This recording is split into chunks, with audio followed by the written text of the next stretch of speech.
Hello, how y'all doing? It's cold and pretty today. I'm going to talk about in this video Kobe's talent. Now, I'm talking about the super black athletes. Now, there are athletes of all colors, the Japanese white super athletes in basketball, baseball, track and field, tumbling, etc. But I'm going to talk about black athletes for a minute. Black athletes are built differently. Now, when I look at these athletes, I look at them as the descendants of slaves. That's a dog. Okay, that's the way I see them. If you go back to slavery, in order to escape slavery, a lot of those slaves were jumping over water brooks, jumping over streams, running up hills, running up and over mountains. And that talent to run and jump like that has been passed down to, 5 or 6 generations. And what about the singers? What about the singers in slavery? It doesn't even make any sense to sing during slavery. That makes no sense. But yet there were singers in slaves. That talent was passed down to 5 and 6 generations. Now, what would men like Kobe and Michael Jordan be doing if it wasn't for athletics? Would they be an orderly at a hospital? Would they be working at the post office? You know what? I submit to you that God created those games, like basketball and soccer and football and whatever. I submit to you that God created those games because he knew there were going to be super athletes born in this generation. Now, even the Apostle Paul talked something about athletics. He just talked about getting the prize and so on and so forth. But he did speak of athletics. Now, the rumor, and I don't know if it's true, you can't verify a rumor, y'all, okay? The rumor is that most athletes are Luciferians, which is a nice way of saying, an intellectual way of saying devil worshippers. Now, I don't know for sure. But it's true of anybody in media, the anchors. It's true of any type of celebrity in Hollywood.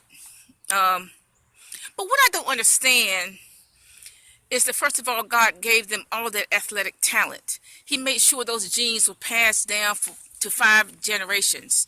And why they don't give God all the praise and the glory for their athletic talent? I don't understand why they're not Christians, to tell the truth. And what about singing? God made sure it doesn't make sense to sing during slavery. It doesn't make sense to sing during depression.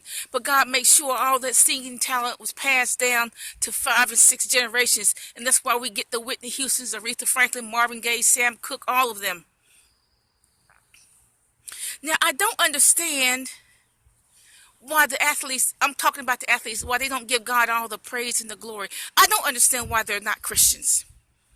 Now, I do not expect them to holler and scream, blow snot, and swing on chandeliers. That's not what I expect them to do. But I just don't understand why they're not giving God all the honor and praise for the talent. Okay, what do they get from the devil anyway?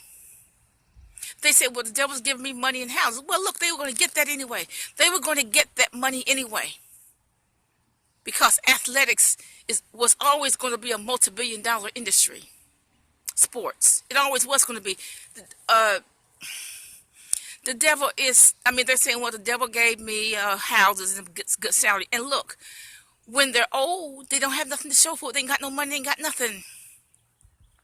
Well, that's beside the point. Now,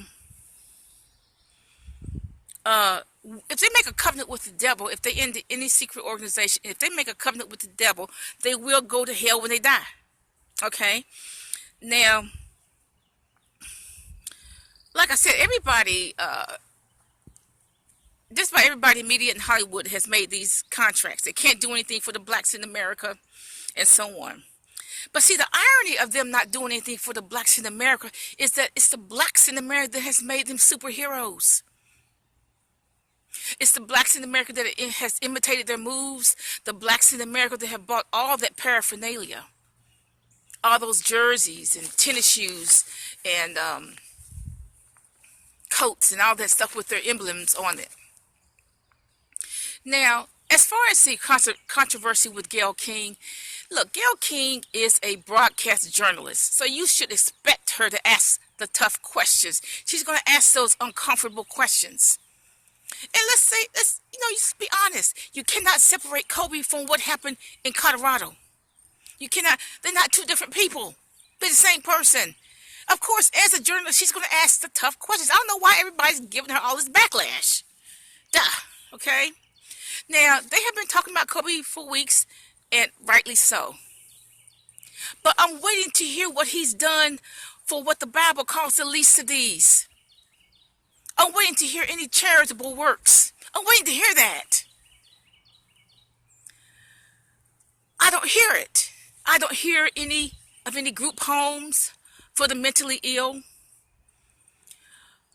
I don't hear where he got anybody off the streets, any black man or white man off of Skid Row, off the street. Just one. I don't hear it. I don't hear where he got any sickly person on Skid Row who's in a wheelchair, who has multiple sclerosis or cerebral palsies, a lot of elderly people. I don't hear where he got one elderly person with cerebral palsy, and there are those out there, with any of these kind of neurological diseases off of Skid Row.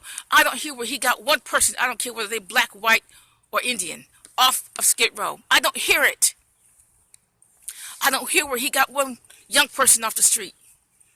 Anyone from 18 to 24, 25, I don't hear it. I'm waiting to hear where he got one young person off the street. I don't hear it.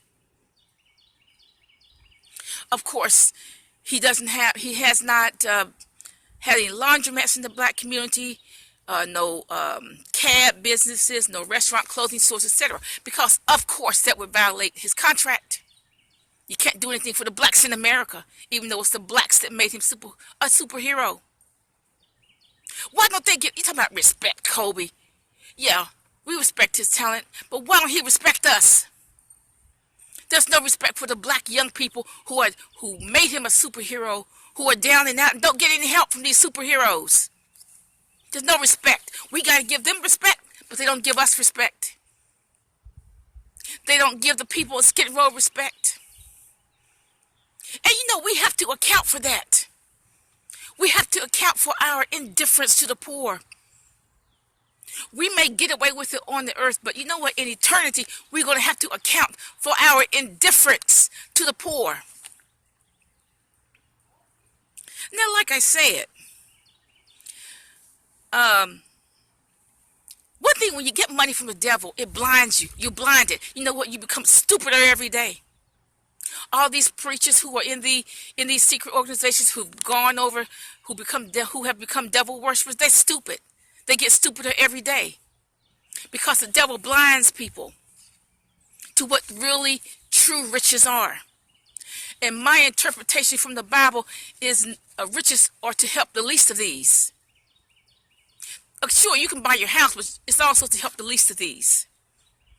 The devil makes people very extremely selfish. So selfish that you can't even put a finger on it. You can't even explain it. And they think they are immortal. But the Bible says it's appointed unto man once to die. Everybody has to die. Nobody gets recycled. You don't get to breathe fresh air again. Nobody gets recycled. Okay? It's appointed unto man once to die. Everybody got to go that way. But it does surprise me that the rumor is that none of them are Christian. That a lot of them are Luciferian, which does surprise me. Because what does the devil do for them? Because they're going to go to hell when they die. But it does surprise me. Have a nice day.